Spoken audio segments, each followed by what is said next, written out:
Hello everyone, today we will start chapter 8 ratio and proportion. Today we will discuss name of chapter ratio and proportion. Proportion हम बाद में करेंगे, हम start करते हैं आज ratio से. Ratio is comparison of quantities of same kind by division, that is called ratio. Let's understand it with one example. मान लीजिए आपके क्लास में 12 गर्ल्स हैं एंड बॉयज़ हैं 18. अगर मुझे अब यहाँ पर गर्ल्स को बॉयज़ से कंपेयर करना है तो मैं राइट करूँगी girls to the boys. Means पहले मैंने गर्ल्स को राइट किया क्योंकि मुझे गर्ल्स को कंपेयर करना है. So here we will write 12 and boys बाद में है तो बॉयज़ को मैं बाद में राइट करूँगी. And here we will put colon sign as a ratio sign. इस क्लोन साइन को हम रेशियो साइन कहेंगे और ये हो गया हमारे पास रेशियो फॉर्मेट. मीन्स अगर हमें किन्हीं भी नंबर्स को कंपेयर करना है रेशियो के थ्रू तो हम उन्हें राइट करेंगे इस तरीके से with the help of colon sign. 12:18 इसे बोला कैसे जाएगा 12:18. बट अब ये आप यहाँ पर देखेंगे कि इसे हम कट कर सकते हैं दोनों को सेम नंबर से. 2 से डिविजिबल हैं दोनों या फिर हम कह सकते हैं यहाँ पर ये 6 से भी डिविजिबल है. सो लेट बी अंडरस्टूड कि हम इन्हें सिंपलेस्ट फॉर्म में कैसे लेकर जाएंगे. जैसे हम फ्रैक्शंस में राइट करते हैं फ्रैक्शंस की तरह हम इसे राइट करेंगे. फर्स्ट नंबर को हम न्यूमरेटर के प्लेस पर एंड सेकेंड नंबर को हम डिनोमिनेटर के प्लेस पर राइट करेंगे. Then we will cut both the numbers with same number. यहाँ पर 6 से डिविजिबल है. 6 2 = 12, 6 3 = 18. अब जो ये फॉर्म आ गई है ये आ गई है इसके simplest form. So here we can write 2 and 3. अब टोटल स्टूडेंट्स कितने हैं गर्ल्स प्लस बॉयज़ 12 प्लस 18. हम दोनों को ऐड करेंगे. दोनों का जो सम आ जाएगा वो हो जाएंगे total number of students. Now girls to the total number of student हमें अगर करना है total number of students. okay, then how we will find. हमें यहाँ पर 12 के प्लेस पर 12 ही लिखना है क्योंकि गर्ल्स 12 है. 18 के प्लेस पर यहाँ पर हम लिखेंगे 30 क्योंकि टोटल नंबर ऑफ स्टूडेंट्स कितने आ गए हैं यहाँ पर 30. Okay, now we will solve it. हमें इसे सिंपलेस्ट फॉर्म में राइट करना है और फिर रेशियो के फॉर्मेट में हम इसे राइट कर देंगे. तो यहाँ पर बेटा क्या करना है हमें 12/30. 12/30 हमने यहाँ राइट किया तो 6 2 = 12, 6 5 = 30. Okay, here we got 2:5. okay, this is ratio of girls to the total number of students. आपको जो सीक्वेंस है वो एज इट इज़ राइट करनी है. अगर गर्ल्स पहले लिखा हुआ है तो गर्ल्स की रेशियो आप राइट करेंगे, गर्ल्स के नंबर राइट करेंगे. टोटल नंबर ऑफ स्टूडेंट बाद में लिखा है तो उसे बाद में ही राइट करेंगे आफ्टर दिस क्लोन साइन और we can say ratio sign. Okay, now we will understand equivalent ratio. कैसे हमें पता चलेगा कि 2 रेशियो या 3 रेशियो हमें गिवन है तो वो इक्वल हैं एक दूसरे के या नहीं, या फिर अगर हमें किसी 1 रेशियो के इक्विवेलेंट रेशियो फाइंड आउट करनी है तो हम कैसे फाइंड आउट करेंगे. Let we understand with examples. Let here you have given 3:4 and 3:4. दोनों सेम है. फर्स्ट नंबर फर्स्ट से मैच हो रहा है, सेकेंड नंबर सेकेंड से मैच हो रहा है.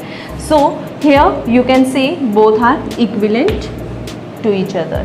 ओके, अगर आपको नंबर डिफरेंट गिवन है, मान लीजिए आपको गिवन है यहाँ पर 6:18 एंड 9:27. तो नंबर्स चेंज है इसीलिए आपको कैसे पता चलेगा कि ये दोनों एक दूसरे के इक्विवेलेंट हैं या नहीं. तो बेटा आप सिंपल इन्हें फ्रैक्शनल फॉर्म में राइट करेंगे 6/18 and 9/27 and then you will cut both the number. आप नंबर दोनों ऊपर जो नीचे नंबर गिवन है उन्हें कट करेंगे सेम नंबर से. 6 1 = 6, 6 3 = 18. तो आपको यहाँ रेशियो क्या मिल गई 1/3 एंड 1:3. ओके, 9 1 = 9, 9 3 = 27. तो यहाँ पर भी रेशियो आपको क्या मिल गई है 1:3. तो आप फिर से कंपेयर कर सकते हैं. यहाँ पर फर्स्ट नंबर फर्स्ट से मैच हो रहा है, सेकेंड नंबर सेकेंड से मैच हो रहा है। सो यू कैन से 6:18 इज इक्वल टू 9:27। एक और तरह से यहाँ पर क्वेश्चन आ सकता है 4/8 इज इक्वल टू, यहाँ पर आपको नंबर गिवन नहीं है एंड यहाँ गिवन है 16। तो आप ये नंबर कैसे फाइंड आउट करेंगे? तो देखिए बेटा, यहाँ पर आपको फिर से वही करना है कि ये 16 है हमारे पास, तो आपको ये देखना है 8 से ये 16 कैसे आया होगा। आपको पता है 8 2 16 होता है, यानी अगर हम 2 के साथ मल्टीप्लाई करते हैं then we will got here 16। तो यहाँ अगर 2 से मल्टीप्लाई किया 16 के लिए, तो हम न्यूमरेटर के लिए भी 4 को 2 से मल्टीप्लाई करेंगे and then we will got here 8। तो इस तरीके से हमने इक्विवेलेंट फ्रैक्शन फाइंड आउट किया। अब मान लीजिए आपसे पूछा गया है 3/8 का आपको इक्विवेलेंट फ्रैक्शन फाइंड आउट करना है, then what will you do here? या तो आप सेम नंबर से दोनों को डिवाइड कीजिए, बट यहाँ पर आप देखेंगे 3 and 8, 3 ओनली 1 से एंड 3 से ही डिवाइड होगा, उसके अलावा किसी से डिवाइड नहीं हो सकता। 8 4 से हो सकता है, बट हमें सेम नंबर से यहाँ पर डिवाइड करना है। So what we will do here? We can't divide, so we will multiply for equivalent fraction. किसी सेम नंबर से हम मल्टीप्लाई कर देंगे बोथ न्यूमरेटर एंड डिनोमिनेटर को and then we will get here equivalent fraction. तो अब यहाँ 3 2 6, 8 2 16, जो 6/16 आया है वो इक्विवेलेंट है 3/8 के। तो हम इन्हें राइट कर सकते हैं 3:8 2 टाइम क्लोन्स 6:16। अब यहाँ पर जो हमने 2 टाइम क्लोन्स यूज़ किया है वो होता है प्रपोर्शन। अगर 2 रेशियो इक्वल होती हैं तो हम यहाँ पर प्रपोर्शन का साइन यूज़ करते हैं, जो कि 2 टाइम्स क्लोन होता है। Okay, here this fraction is equal to 9/24। But अगर हमें इसे रेशियो के फॉर्म में राइट करना है तो हम कैसे राइट करेंगे? 3:8 and we will use here proportion sign, जो कि 2 टाइम क्लोन्स होता है। 2 टाइम क्लोन राइट करके यहाँ पर and then we will write 9:24। If 2 ratios are equal then we will put proportion sign between both ratios. Okay, I hope you got it. What is ratio, what is proportion? Now we will understand how to compare ratio. Compare कैसे करेंगे अगर हमारे पास 2 और 3 ratios given है या ज़्यादा ratio given है कि कौन सी स्मॉलर है, कौन सी बिगर है या फिर इक्वल कौन सी हैं, कैसे कंपेयर करना है।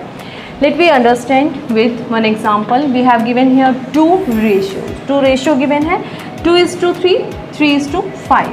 तो आप इसे सबसे पहले फ्रैक्शनल फॉर्म में राइट करेंगे। अगर हम फ्रैक्शनल फॉर्म में राइट करते हैं तो जो फर्स्ट नंबर है वो एज अ न्यूमरेटर राइट करेंगे, सेकेंड नंबर को हम राइट करेंगे एज अ डिनोमिनेटर। यहाँ पर 3 को राइट करेंगे एज अ न्यूमरेटर एंड 5 को डिनोमिनेटर, यानी फर्स्ट नंबर हमेशा ऊपर आता है, सेकेंड नंबर नीचे। Now after change in fractional form we will find LCM of denominators. जो हमारे पास डिनोमिनेटर गिवन है उनके हम एलसीएम फाइंड आउट करेंगे। तो यहाँ पर क्या है 3 and 5, आपको पता है सेम नंबर से ये डिवाइड नहीं होते हैं, सो हम इन दोनों को मल्टीप्लाई कर देंगे एलसीएम फाइंड आउट करने के लिए। 3 5 15, we got here 15। Now we will find here numerator. 15 के अकॉर्डिंग अगर हम न्यूमरेटर फाइंड आउट करेंगे तो सबसे पहले क्या करना है, 15 को डिवाइड करना है डिनोमिनेटर से, देन क्वोशिएंट जो आएगा उसे हमें मल्टीप्लाई करना है न्यूमरेटर से। 3 5 5 is quotient, 5 2 10, then we will write here 2 10 and here is 5, तो 5 से डिवाइड किया तो 3 क्वोशिएंट आया, 3 3 9। अब आप इन दोनों को कंपेयर करेंगे कि कौन सा बड़ा है कौन सा छोटा है। तो आप देखेंगे 10 ग्रेटर है, सो तो हम अब यहाँ पर 10 इज ग्रेटर देन 9 प्लेस करेंगे। अब क्योंकि 10 ग्रेटर है तो 10 कहाँ से आया था, इस वाले रेशियो से, so we can write 2:3 is greater than 3:5. One more method is here to compare ratios. Let me understand that method also. हमें यहाँ पर 2 रेशियो गिवन है, फर्स्ट स्टेप हमारा सेम रहेगा हम फ्रैक्शंस में कन्वर्ट करेंगे 3/2/3 एंड 3/5। नाउ नेक्स्ट स्टेप, हम यहाँ पर जो एलसीएम फाइंड आउट करते थे उसके प्लेस पर अब हमें यहाँ पर डिनोमिनेटर सेम करने हैं। तो डिनोमिनेटर सेम करने के लिए हम जो 3 है उसे मल्टीप्लाई करेंगे 5 के साथ में, क्योंकि हम ओनली डिनोमिनेटर में मल्टीप्लाई नहीं कर सकते, इसीलिए हमें यहाँ पर न्यूमरेटर में भी मल्टीप्लाई करना होगा। एंड यहाँ पर 3 से हम मल्टीप्लाई करेंगे सेकेंड वन को, यानी अपोजिट वन को हम मल्टीप्लाई करेंगे। ओके, तो 3 से यहाँ मल्टीप्लाई किया, क्योंकि हम ओनली डिनोमिनेटर को नहीं कर सकते इसलिए न्यूमरेटर में भी करना है। सो आंसर आपके पास क्या आ गया यहाँ पर 10 एंड हेयर 15, हेयर 9/15। तो अब यहाँ पर आपके पास अगर डिनोमिनेटर सेम है तो आप न्यूमरेटर को कंपेयर कीजिए, जो ग्रेटर है वो ही रेशियो ग्रेटर हो जाएगा। Okay, this is comparison of ratio. Now we will understand how to divide quantity into ratio. कोई भी क्वांटिटी अगर गिवन है उसे रेशियो में हम कैसे डिवाइड करेंगे। यहाँ पर 2 मेथड्स हैं, 2 मेथड हम समझते हैं। फर्स्ट इज, अगर हमें यहाँ पर गिवन है कि 1000 रुपीज़ है एंड राम एंड श्याम में वो डिवाइड करने हैं 7:3 रेशियो में, तो 7:3 रेशियो का मतलब क्या है यहाँ पर, यानी 1000 में से 7 पार्ट मिलेंगे राम को एंड 3 पार्ट मिलेंगे श्याम को, अगर हम 1000 को 10 पार्ट्स में डिवाइड कर देते हैं। तो ये कैसे पता चलेगा कि 10 पार्ट में डिवाइड करने हैं, बाय एडिंग द रेशियो। जो रेशियो हमें गिवन है, अगर हम यहाँ 7 + 3 कर देते हैं, 7 पार्ट + 3 पार्ट, तो वो आ जाएंगे 10 पार्ट्स के इक्वल। मान लीजिए अब ये हम कहते हैं इसको यूनिट, पार्ट जो है वो यूनिट कहलाएगा। 7 + 3 10 यूनिट, 10 यूनिट है टोटल 1000 के इक्वल, क्योंकि टोटल रुपीज़ कितने हैं 1000, तो 10 यूनिट इज इक्वल टू 1000। अब ये 1000 में से ये जो 10 यूनिट है इनको अगर हम बांट देते हैं 7:3 में, तो हमें राम को कितने देने हैं, श्याम को कितने देने हैं। तो बच्चे यहाँ पर हम पहले फाइंड आउट करेंगे 1 यूनिट का। एंड आपको ये याद रखना है, जब हम ज़्यादा का हमें पता है, ज़्यादा यूनिट्स का पता है कि उसकी वैल्यू क्या है, तो हमें कम की फाइंड आउट करने के लिए हम डिवाइड करते हैं इस अमाउंट को, इस क्वांटिटी को उतनी यूनिट से। तो देखिए यहाँ पर 1000 हम डिवाइड करेंगे 10 के साथ, वी विल गेट हियर ₹100। जो ये ₹100 आ गया है, ये है 1 यूनिट की वैल्यू। 1 यूनिट की वैल्यू हमारे पास आ गई है। अब हमें कम से ज़्यादा में जाना है, कम से ज़्यादा में जाना है तो मल्टीप्लाई करेंगे। ओके, अब हम कम से जब ज़्यादा में जाएंगे, यानी 1 यूनिट का हमें पता है, हमें 7 यूनिट्स का फाइंड आउट करना है। तो जब 7 का हम फाइंड आउट करेंगे 1 यूनिट के वैल्यू से, तो मल्टीप्लाई करेंगे 100 multiply by 7 is equal to 700 rupee, यानी 7 यूनिट किसकी हैं, राम की। तो 7 यूनिट के अकॉर्डिंग जो 700 है वो मिलेंगे राम को, एंड 3 यूनिट्स, यानी हम 3 के साथ 1 यूनिट वाली अमाउंट को मल्टीप्लाई करेंगे।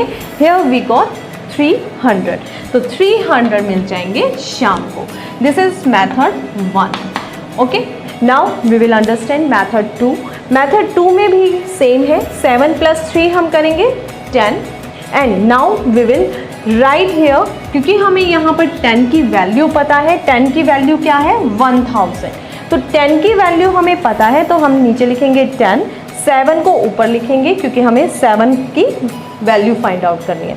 7/10 multiply by 1000, then we will get here 700। Next 3 की वैल्यू फाइंड आउट करनी है, तो 3 राइट कीजिए, टोटल हम नीचे राइट करेंगे एंड मल्टीप्लाई कर देंगे 1000 के साथ में। Then we will get here, cut करने के बाद हमारे पास क्या आ गया 300। This is second method. जो भी आपको ईजी लगे आप यूज़ कर सकते हैं। इन्हीं मेथड से सभी हमारे क्वेश्चंस फाइंड आउट हो जाएंगे। So do practice of this type of questions. आपको प्रैक्टिस करनी है क्योंकि मैथ्स प्रैक्टिस से ही आता है। Do practice from your exercise. Thank you, have a nice day.